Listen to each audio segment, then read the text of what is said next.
Hey there, I'm Samara Lynn here with Sasha Segan, and welcome to PCMag Live. We have the top trending tech news stories for you today. As usual, we will answer one of your questions, and we have the one cool thing pulled off one of our benches to show you. So we got some really pretty hot news stories today, so we'll get right to it. First story, everyone's talking about this Amazon Prime price hike. Now, I don't use Prime. Do you, Sasha? Yeah, so I actually love Prime. Mm-hmm. We order a lot of stuff from Amazon at our house, and that is why they are hiking prices. Amazon Prime has had the same $79 fee for years, I think at least 8 years now. And hiking it to $99 is just about rising shipping costs for physical objects. Amazon is paying the U.S. Postal Service for Sunday delivery. Shipping costs in general have gone up in the past 8 years, and Amazon just has to recoup them with the higher fee. Now, I've been looking on social media, and it looks like people who have Prime are keeping it, that they consider it worth that $100. But the bigger issue here is that Amazon would love Prime to be more about the streaming media services, which are easier to deliver, than about shipping large objects for free. But frankly, what people want are large physical objects shipped for free. So there's kind of a dichotomy between the way Amazon wants to go and the way Amazon's customers want to go. Right. I mean, and as you mentioned, it's been a while. Amazon has kept that price pretty steady for years and years. So I mean, it's really not that much to get bent out of shape about. And yeah, and for students, it's still $49, and then the Prime Fresh grocery service is $299. I don't know anyone who uses that. Right. But yeah, I mean, if you can get that student rate, $49 for Amazon Prime, that's a steal. That is. But I mean, even the $99. I mean, how are they going to pay for the drones? Exactly. So, anyway, our second story is you might have noticed something different about Google search. Your eyes are not deceiving you. They have made some changes, right, Sasha? Yes, they have a bigger font for the results headlines. They have removed the underlines from some of their links. Ads are no longer in a shaded box at the top. They're tagged ad instead.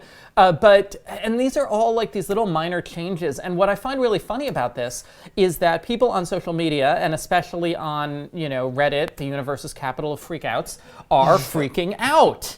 And it's just like the freak out that we always see when any of these web services or mobile operating systems changes anything about their interface. Because in my mind, it's about people's realization of lack of control over their environment. Yeah, I mean, what's wrong with people? I mean, I like the way they rejudge the ads. So you don't have that large, colorful where you used to always trick my father. He would come say, Dad, search something. He would click something. He would go to this crazy site asking for his credit card. McAfee. Right. I love the fact that it says ad.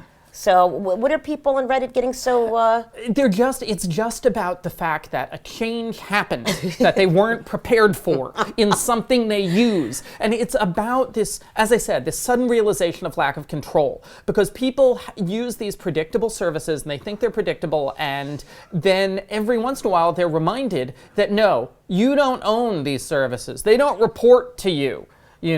And they can change anything they want at any time. And if Google just wanted to go away, Google could. And then what would your life be like? There you go. Got to think about that.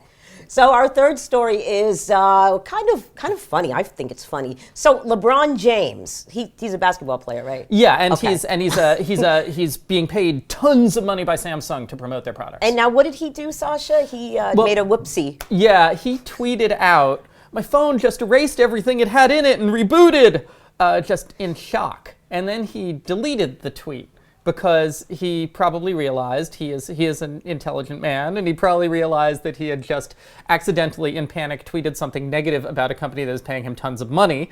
And then he tweeted, "Okay, got all my info back."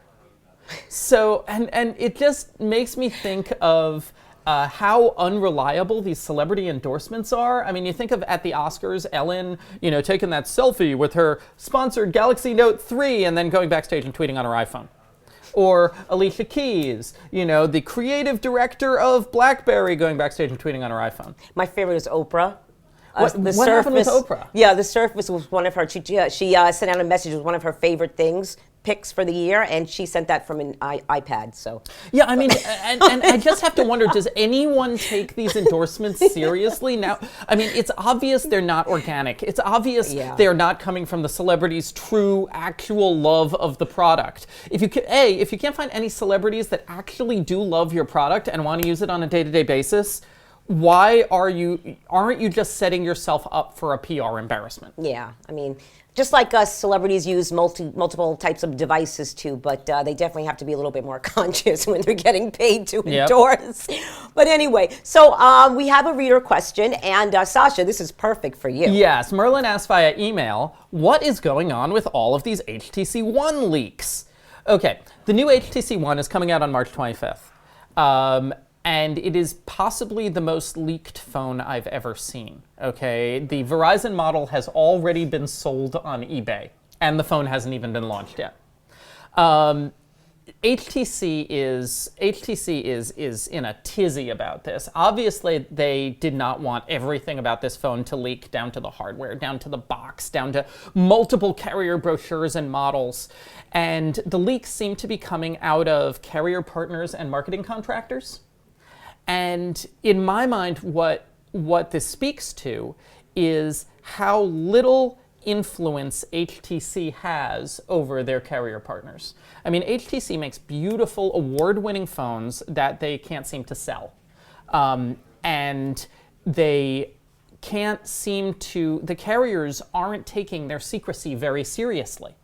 The carriers don't seem to think these phones are very important. And as a result, the carriers aren't really clamping down on who gets the phones. I mean, when a new iPhone comes out, okay, you know who at the carrier has the iPhone? There's like 5 people, and they are all under pain of death. Okay, that's not happening with this HTC phone. And it just shows that this is going to happen with devices where the manufacturer just may not be able to get the carrier to take them seriously. Ooh, yeah, that does sound like a problem. Yeah, and that doesn't mean that, I mean, I think this HTC One is going to be an awesome phone. The last HTC One won the Phone of the Year award at Mobile World Congress. But, you know, we've all really got to look and see and say, HTC makes awesome phones. Why can't they sell them? There you go. So, right from Sasha. So, one cool thing, Sasha? No, Samara. Yeah, I don't know it's actually anything about it's this from Death my Star. bench. Yeah. This big guy here is the Netgear AC1200 Wi-Fi range extender. The model's EX6200. This is probably one of the best, most powerful Wi-Fi range extenders I've tested in about like 5 years of testing them here in the PCMag lab. What's so great about it is not only do you have these 2 external 5 dBi antennas, they're high gain antennas, but inside you have these high power amplifiers. So it really gives you that wireless coverage, you know, especially in challenging areas. Like we tested this here, and we have a lot of access points and a lot of interference, and this still gave great coverage at about 100, 125 feet away from the router it's paired with. So this is it's a really great, it's an editor's choice pick. It's pricey.